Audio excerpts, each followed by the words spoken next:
Amidst the Hollywood glamour, 50s film star James Dean enjoyed a passion for fast cars and track racing. In this week's episode, we look at how he played out his obsession in theatrical roles and reveals some surprising premonitions about the star's death, as well as the supposedly cursed vehicle dubbed Little Bastard. Renowned artists have both screen and stage. James Dean was born on the 8th of February, 1931. In his early years, he lived in Marion, Indiana, USA, but moved to Los Angeles at the age of 5 and spent much of his younger years on his uncle's farm. Though James took part in a number of school productions, it was not until he attended college that he decided to embark full-time on the acting career that would one day make him a household name. By this time, the 17-year-old Dean had developed a great personal interest in sports car racing and had become a regular spectator down at the local track. A move to New York in 1951 saw him appear in a number of TV shows, and many expected his interest in motorsport to subside during this period. Dean was also awarded a part in the long-running Broadway show, See the Jaguar, the title a reference to the Wildcat rather than the vehicle manufacturer. However, in 1953, as soon as he turned 21, Dean sought to emulate his racing idols with the purchase of his first car, a 356 Porsche Super Speedster. Though keen to compete, this eye-catching model was undoubtedly a significant investment for the young man, not least because it was some time before his acting roles were bringing in a reliable income. He once said, "Racing is the only time I feel whole," and thus made a committed decision to try and further both his acting and racing ambitions. James Dean would go on to become a popular name on the amateur racing circuit, running alongside his stage and film work. Over the next couple of years, things began to unravel for Dean in 1954, when Warner Brothers, for whom he had made the movie Giant, attempted to ban him from racing, resulting in some tough choices spurred on by a powerful sense of adventure. Dean was adamant that he wanted to race competitively, and there was no question that he was an adept and confident amateur racing driver. Nonetheless, some of his closest friends and advisors were worried about the dangers posed by high speeds and the risk that an injurious accident would have on his acting career. This left him with a serious dilemma. Dean made a defiant choice and continued to expand his vehicle collection, initially with the purchase of a Triumph Tiger T110 in 1954.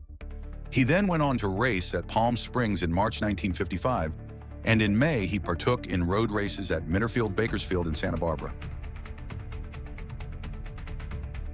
Having achieved modest success, Dean enrolled for the road race at Salinas.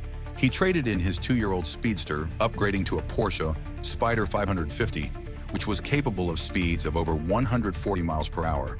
It came with custom fiberglass paneling with silver in color and had the number 130 proudly displayed on the sides, front and engine cover. Meanwhile, the words "Little Bastard" were painted on the rear cowling. This was applied at Dean's request by pinstriper Dean Jeffries' Bill Hickman, who had worked with Dean as a stuntman and dialogue coach on Giant, had jokingly called Dean himself a little bastard. And this was to become a running joke now attributed to the car. The self-confessed thrill-seeker had got himself a newer, faster racing car, one of only 90 in this range ever made. He hoped that this would be enough to give him the edge come race day. However, it was to come as a great shock to friends and fans alike when James Dean suffered a devastating car crash, not on the racetrack, but on the road, a collision in which he would tragically lose his life. Motoring accidents were relatively common, even in the 50s, though there were far fewer fatalities than there are today. He would be mourned by millions in the weeks and months that followed the tragedy. Itself occurred on the 30th of September, 1955, as Dean was test driving the new Porsche Spyder, accompanied by his mechanic Rudolph, or Rolf Witherick, in the passenger seat.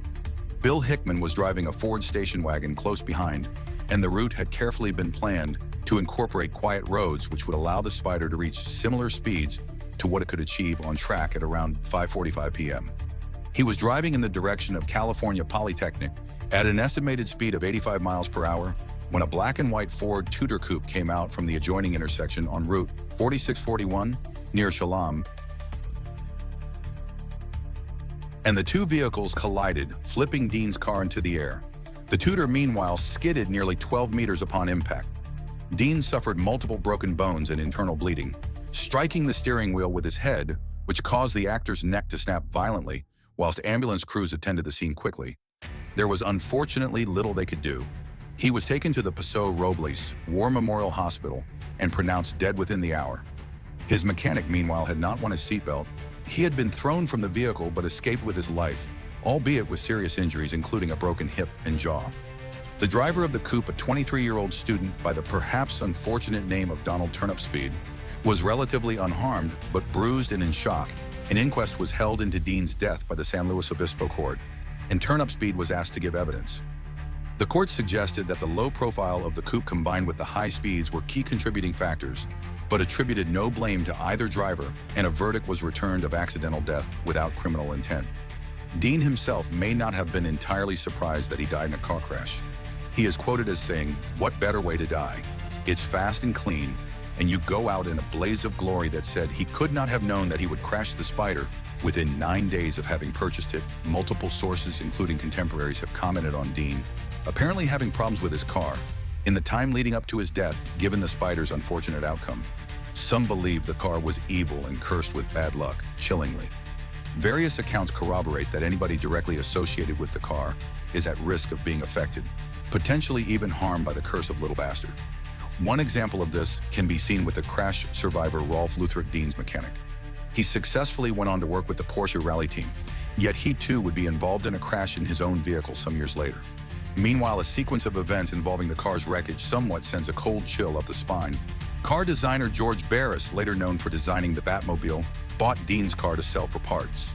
However, as soon as his team entered the garage, the car's engine slipped, breaking the legs of one of the mechanic's physician, Troy Machinery, bought the engine of the car from Barris on the 26th of October, 1956. Though he fared no better with it when racing the vehicle at Pomona Fairgrounds, it spun wildly out of control and hit a tree, killing Machinery in the process. If that were not shocking enough, another racer at Pomona, William Eskerid, who had coincidentally purchased the transmission from Dean's car, had his vehicle flipped over in a similar manner to Dean's fatal blow. Thankfully, Eskerid survived, but again not without sustaining serious injuries in light of all these events. Barris had become uncomfortable with the Little Bastard wreckage, though he proceeded to sell the tires to an interested buyer from New York.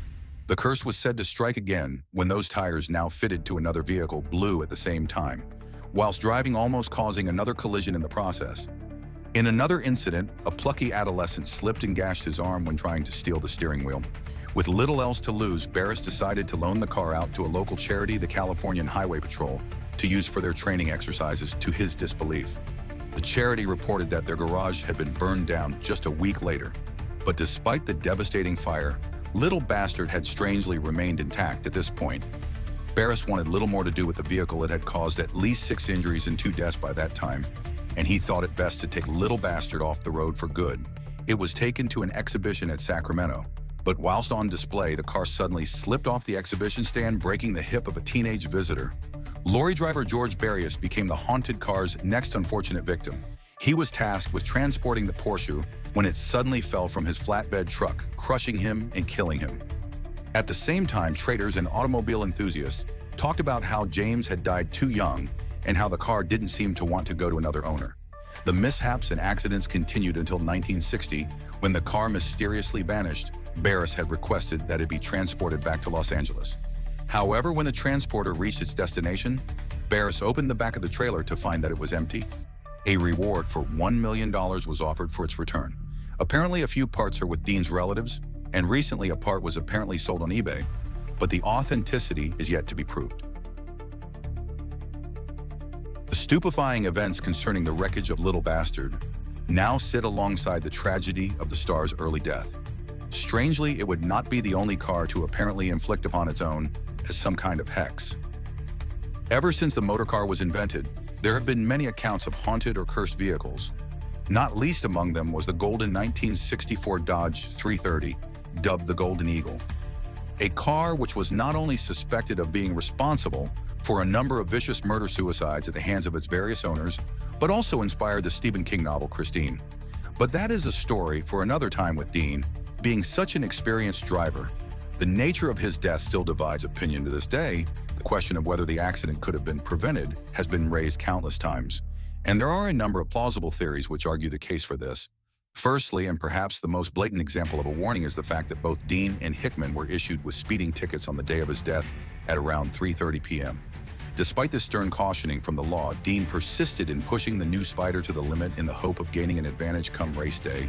He was not to know that fate would snatch this opportunity, and indeed his life from his grasp. It has also come to light that Dean had actually intended to purchase a Lotus Mk10 instead of the Spider. The Mk10s were less curvaceous and perhaps more typical in appearance to something seen today at Le Mans. More significance, however, was the fact that it incorporated a unique disc braking system, and some believe that this may have made a difference. Even at high speeds, Dean would have had to import the Lotus from the UK, a lengthy process, which meant he would miss certain events on the racing calendar. This was a deal breaker for the young star, and so the Spider was purchased as his second choice. Aside from the vehicle mechanics, involved various ideas, and indeed conspiracy theories have surfaced, likely perpetuated by the strange events surrounding Little Bastard. After James Dean's death, various colleagues also claimed to have warned him about the ill-fated vehicle. Ursula Andress, Dean's own girlfriend, refused to get in the car, claiming that it had an evil presence. Fellow actress Eartha Kitt apparently once told Dean, "James, I don't like this car. It's going to kill you," whilst the two were out for a drive in it. On the 23rd of September, 1955, just 7 days before Dean's death, he shared a dinner in Hollywood with fellow actor Alec Guinness, and Guinness gave the younger man a stark warning. He said, "It's now 10 o'clock Friday, the 23rd of September, 1955. If you get in that car, you will be found dead in it by this time next week." Though Dean laughed this off, time would go on to suggest how a serious message had been ignored. Andress is also known to have been dating Marlon Brando. At the same time, by bizarre coincidence, back in 1947, Brando performed a screen test for an early Warner Brothers script, based on a then little-known novel, Rebel Without a Cause. Researchers have also noted a number of strange coincidences in Dean's lifetime. These include curses and events such as the reenactment of car crashes that some believe to be significant or even ominous. One of Dean's first recorded stage roles was in Shakespeare's Macbeth. Many actors involved with this play have died or become injured with the belief that real witches' spells were used by Shakespeare in his script, and that the play is in fact cursed, chosen from over 350 auditioning actors. Dean played the role of Malcolm during his time at UCLA. When filming East of Eden, he couldn't have known that he would go on to win a posthumous Golden Globe and be nominated for an Academy Award. Moreover, when production finished in the Salinas Valley, the very same haunting landscapes would provide the setting for his unfortunate end. Just months later, dealing with tough themes such as juvenile delinquency, the film release of Rebel Without a Cause was an X-rated release in Britain, which had various scenes cut. Dean's character gets involved in vehicle crime. With disastrous consequences, he races a fellow competitor and sees his rival's vehicle plummet over a cliff, bursting into flames.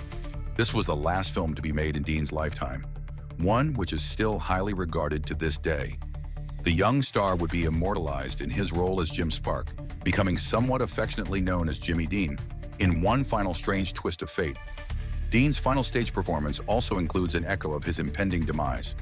He performed as a character called Jeffrey Latham in a play called The Unlighted Road, and once again the plot includes a car crash scene. In the play, Dean causes another vehicle to swerve off the road, killing the driver, who also turns out to be a police officer.